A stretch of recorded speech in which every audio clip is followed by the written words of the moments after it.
1절에서 11절까지의 말씀을 읽었습니다. 이 신명기 15장은 이제 매우 놀라운 명령이 그 안에 기록되어 있습니다. 1절에서 11절까지는 이제 빚을 면제해 주는 법입니다. 빌려준 돈 돌려받지 말라, 그 말씀이 기록되어 있고요. 읽지 않았지만 12절에서 18절까지는 종을 때가 되면 놓아주라 라고 되어 있고요. 19절에서 22절까지는 처음 난 수컷, 처음 난 소와 양을 따로 구별해라. 그래서 하나님께 드려라. 그래서 어떻게 할까요? 사람들과 나눠 먹어라. 그 명령이 이렇게 기록되어 있습니다.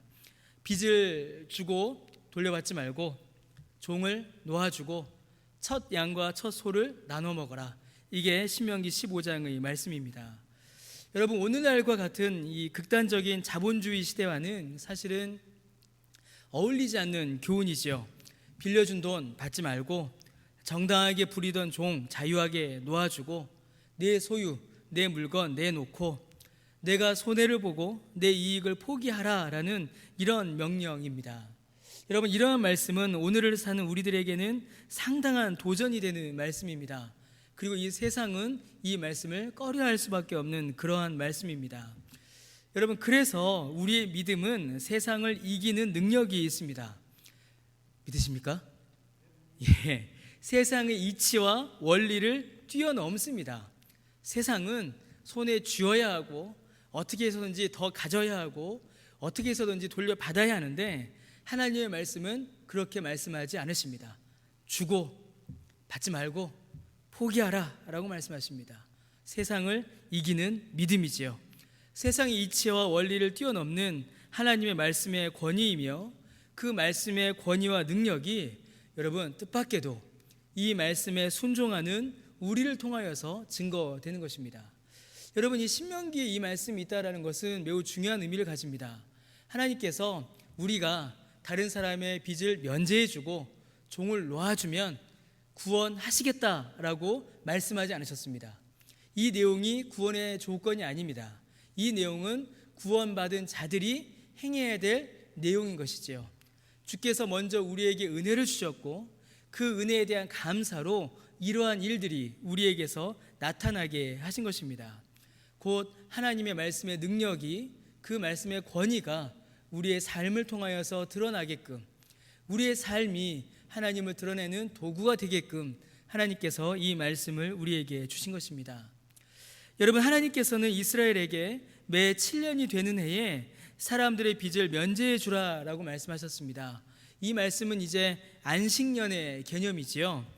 그냥 면제해 주는 것만이 아닙니다. 그냥 빚 안 갚아도 돼, 이게 아니라 그것보다 훨씬 더 적극적인 의미를 주께서 말씀해 주십니다. 자, 여러분, 이 말씀이 이제 유대 사회에 다 퍼진 겁니다.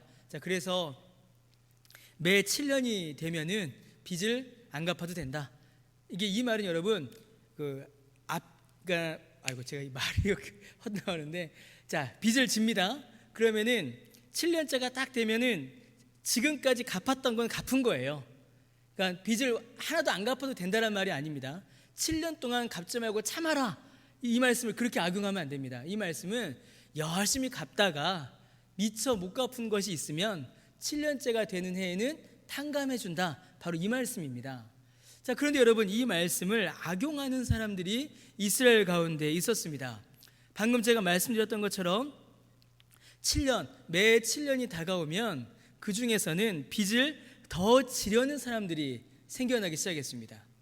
야, 이제 7년째가 되면 빚을 안 갚아도 되니까 이제 7년마다 돌아갔으니까요, 올해가 5년째니까 빚을 좀 더 지자, 이렇게 악용하는 사람들이 있었고요. 또 반대로 빌려준 사람들은 어떻게 할까요? 빌려준 사람들은 이제 두 가지가 나오는 거죠. 7년이 되기 전에 빨리 갚으라고 독촉을 하거나, 아니면 권사님 말씀처럼 5년쯤 되면 이제 안 빌려주는 겁니다. 4년 지나고 5년쯤 되면은 이제 못 받을 게 점점 다가오니까 안 빌려주는 일들이 이제 일어나기 시작하는 것이죠. 그런데 하나님께서는 이러한 갈등조차도 일어나지 않도록 아예 못을 박아버리십니다. 2절 말씀에 보시면요, 재촉하지 말라라고 이렇게 하나님께서 말씀하세요. 7년째가 다가온다고 하여서 재촉하지 말고 때가 되면 면제해 주라라고 말씀하시고, 또 9절 말씀에 보시면요, 7년 곧 면제년이 다가온다고 하여서 빌려주지 않는 일은 또 하나님께서 금하셨습니다.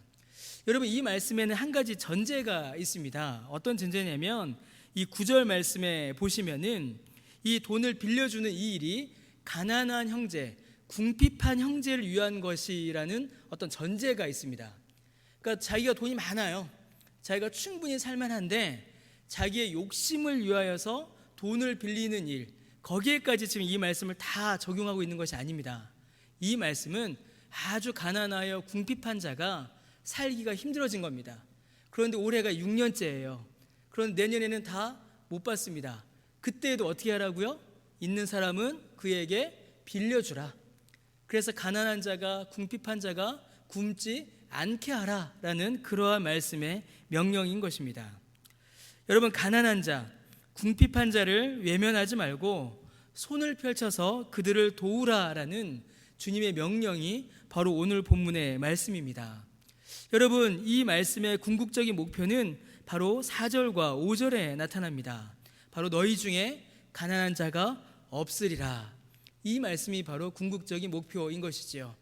가난한 자들에게 꾸어주고 가난한 자들에게 빌려주어서 그들도 가난을 벗고 그들도 안전한 삶 가운데 살 수 있도록 하라라는 주님의 명령인 것입니다. 여러분, 이는 단순히 물질의 가난만을 말하지 않습니다. 이는 물질의 가난만이 아니라 마음과 정서, 관계에 있어서 소외되고 가난하며 약한 자들을 다 말하는 것입니다. 그러니까 이스라엘 안에 돈이 없어서 굶는 자, 혹은 외로움으로 혼자 괴로워하는 자, 혼자 슬퍼하는 자가 없이 하라라는 주님의 명령인 것입니다. 여러분, 우리가 살아가는 이 세상에는 가난한 자가 없을 수 없습니다. 여러분, 11절 말씀해 보시면 그렇게 되어 있지요. 가난한 자가 없을 수 없습니다. 그러나 그 가난한 자를, 그 궁핍한 자를 내팽개치고 외면하고 고통 가운데 버려두는 것은 하나님께서 원하시는 일이 아닙니다. 우리가 살아가는 현실, 이 세상은 그렇게 살아갑니다. 이 세상은 가난한 자를 돕는 일이 별로 나타나지 않고 이 세상은 궁핍한 자를 외면합니다. 그러나 하나님께서는 하나님의 모든 백성들이 가난과 궁핍, 현실의 고통에서 벗어나기를 원하십니다. 그리고 그 일에 하나님의 자녀들을 사용하십니다. 왜 그럴까요, 여러분? 부자도 하나님의 자녀이고 가난한 자도 하나님의 자녀이기 때문에 그렇습니다. 여러분, 여러분의 자녀들 보시면 어떠십니까? 자녀들이 하나는 잘 살고 하나는 못 살아요. 그러면 부모님 되신 여러분들 어떻게 하십니까? 잘 사는 아들에게 야, 가난한 형제 좀 도와줘라 라고 말씀하시죠. 그리고 부모님들이 말씀하지 않으셔도 우애가 좋은 형제는 어떻게 합니까? 조금 잘 사는 형제가 조금 힘든 형제를 도와줍니다. 바로 그와 똑같은 원리가 지금 여기에서 적용되고 있는 것입니다. 다 같은 하나님의 자녀이기에 가족이 서로 돕는 사랑의 관계를 하나님께서는 원하시며 그 일이 이스라엘 공동체 안에 그리고 교회 안에 이루어질 수 있도록 하나님께서는 구체적인 명령을 주고 계신 것입니다. 그러므로 여러분, 가난한 자, 궁핍한 자, 믿음의 지체 가운데 어려움을 겪는 자를 돕고 돌보는 일은 여러분, 교회에게 있어서는 지극히 당연한 일이며 교회가 힘써 감당해야 할 일입니다. 교회가 그 일을 외면하거나 교회가 그 일을 무시해서는 안 됩니다. 우리 안에 있는 가난한 자, 우리 안에 있는 궁핍한 자, 우리 안에 있는 외로운 자, 힘없는 자를 살피고 돌아보며 돕는 일, 그 일이야말로 교회가 힘써야 하고 우리가 먼저 해야 할 일입니다. 왜 또 이 일을 해야 될까요, 여러분? 6절의 말씀 한번 보시겠습니까? 6절과 10절이요. 10절 한번 보시겠어요? 우리 10절 한번 같이 읽어보겠습니다. 자, 시작. 너는 반드시 그에게 줄 것이요 줄 때에는 아끼는 마음을 품지 말 것이니라. 이로 말미암아 내 하나님 여호와께서 내가 하는 모든 일과 내 손이 닿는 모든 일에 뭘 주신다고요? 여러분, 교회가 복받는 길이 뭐겠습니까? 성도가 복받는 길이 뭐겠습니까? 여러분, 교회가 복받는 일, 성도가 복받는 일은 우리 안에 있는 가난한 자, 궁핍한 자, 외로운 자를 돌아보고 그들을 돕는 것이 바로 복받는 길입니다. 하나님께서 약속해 주시기 때문입니다. 여러분, 우리의 물질은 누구 걸까요? 하나님 겁니다. 우리의 물질은 비록 내 지갑에 있고, 비록 내 통장에 있고, 비록 내 집에 있다 하여도 여러분, 우리의 물질은 사실은 내 것이 아니라 하나님께서 우리에게 맡기신 것입니다. 그러므로 하나님께서 우리에게 맡기신 것이기에 하나님의 뜻대로 쓰일 때에 어떤 일이 벌어질까요? 하나님께서 더 많은 것을 맡기십니다. 더 많은 것을 맡기시고 더 많은 일들이, 더 많은 것들이 흘러가도록 하십니다. 여러분, 이러한 모습 보신 적이 있으신가요? 저는 지금까지 사역을 계속 해오면서 이러한 모습을 정말 많이 봤습니다. 정말 많이 봤습니다. 가난한 자를, 힘든 자를, 외로운 자를, 궁핍한 자를 힘을 다하여 돕는 자들에게 하나님께서 더하여 복을 주시고 그 받은 복으로 말미암아 또다시 그 은혜를 전달하는 복의 통로가 되는 복받는 분들을 저는 정말로 많이 봤습니다. 가끔 저희 집사람이랑 이런 얘기하다가 이런 얘기를 합니다. 정말 그분은 복을 받을 수밖에 없다. 이런 얘기를 저희가 할 때가 있습니다. 하나님께서 저런 분에게는 복을 주실 수밖에 없다. 그런 이야기를 할 수밖에 없습니다. 왜요? 너무나도 명백히 보이기 때문이죠. 하나님께서 그분에게 맡기셨고 그분을 통하여서 또 그러한 분들을 통하여서 그 복이 흘러가게 하는 것을 여러분 우리가 보기 때문입니다. 여러분, 하나님께서는 이러한 명령, 곧 가난한 자, 궁핍한 자를 돌아보라, 그리고 빚을 면제해 주라라는 이 명령을 이스라엘에게 베푸신 구원과 연결하여서 하나님께서는 말씀해 주십니다. 우리가 읽지 않았지만 15절 말씀에 보시면요, 이스라엘이 이를 행해야 할 이유는 하나님께서 그들에게 먼저 구원과 자유를 주셨기 때문입니다. 여러분, 여기에서 세상이 말하는 선행과 그리스도인이 행하는 이 선한 일이 뚜렷이 구별이 됩니다. 여러분, 신자의 선행, 교회의 선행은 신자 개인 혹은 교회가 자기의 이름을 드러내기 위함이 아닙니다. 세상 사람들은 그렇게 합니다. 그러나 교회의 선행, 신자의 선행은 하나님께서 주신 은혜에 대한 감사로 이루어지는 것입니다. 하나님께서 내게 이렇게 놀라운 은혜를 주셨으니 그 은혜를 또다시 흘러가게 하는 것, 그것이 바로 오늘 본문이 우리에게 주는 말씀의 참된 의미요 교훈인 것입니다. 여러분, 이러한 과정을 통하여서 우리는 안식의 참된 개념을 우리가 또한 확인할 수 있게 됩니다. 여러분, 안식은 말 그대로 쉬는 것입니다. 그런데 구약 성경에서 말하는 이 안식은 그저 단지 쉬는 것, 그저 아무 일도 하지 않는 것을 의미하지 않습니다. 구약에서 말하는 안식은 여러분 짐을 벗는 것입니다. 짐을 벗는 것을 안식이다라고 합니다. 수고하고 무거운 짐을 내려놓고 쉬는 것, 여러분 그것이 바로 성경이 말하는 안식입니다. 그리고 우리가 벗어야 할 짐 중에 가장 무거운 짐, 가장 고통스러운 짐은 여러분 뭘까요?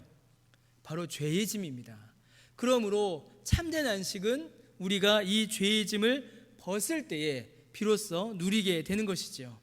그래서 여러분, 성경은 죄라는 단어와 빚, 다른 사람에게 빚지는 빚이라는 단어를 같게 사용합니다.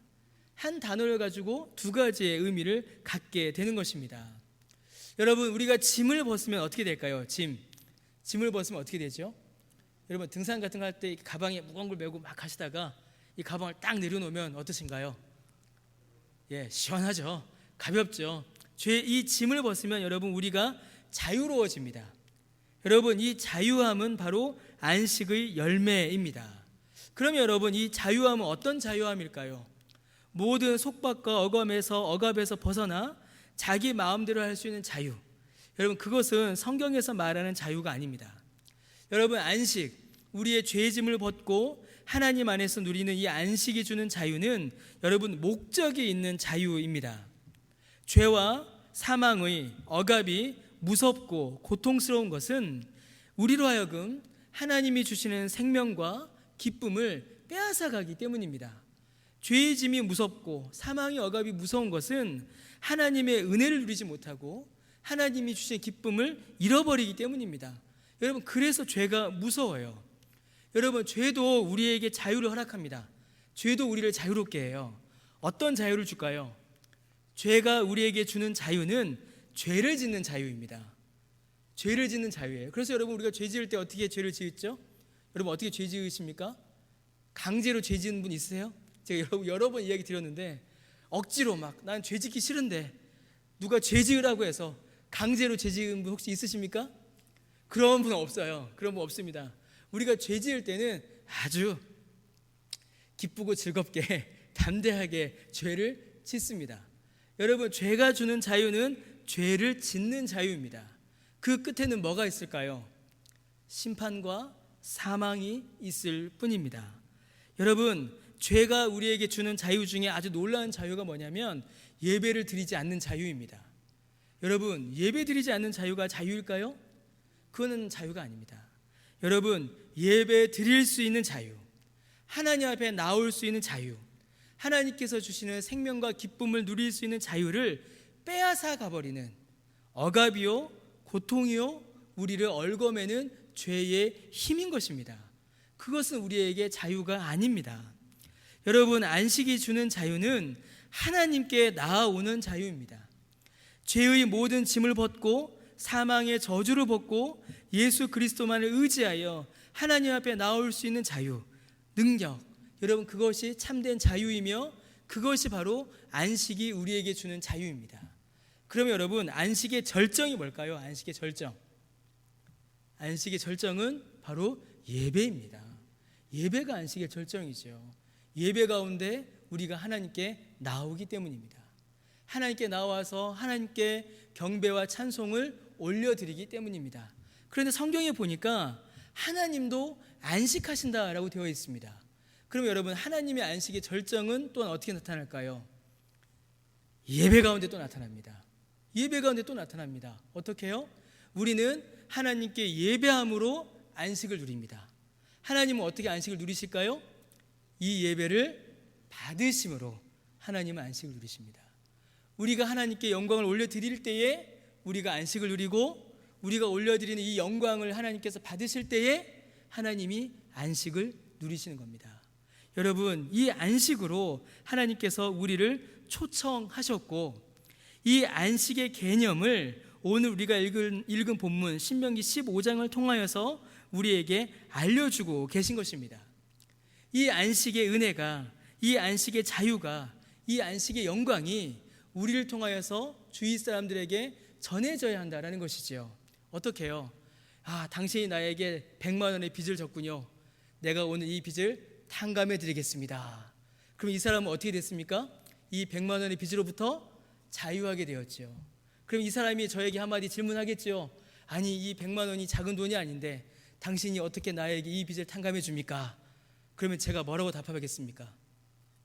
그때 멋지게 답하는 겁니다. 별거 아닙니다. 왜냐하면 나는 영원한 죄의 저주에서 영원한 죄의 빚을 예수 그리스도의 보혈로 탕감받았기 때문입니다 라고 말하는 겁니다. 멋지지 않으세요? 멋지지 않으십니까? 저는 굉장히 멋지게 생각했는데요. 초대교회 성도들이 이렇게 전도했습니다. 초대교회 성도들이 이렇게 전도했습니다. 노예 생활합니다. 그렇게 힘이 들어요. 그런데 맨날 웃으면서 일해요. 그러니까 로마 사람들이, 야, 너는 노예인데 왜 이렇게 즐겁게 웃고 있니? 그러면 별거 아닙니다 하고 갑니다. 또다시 불러요. 너 왜 이렇게 즐거워?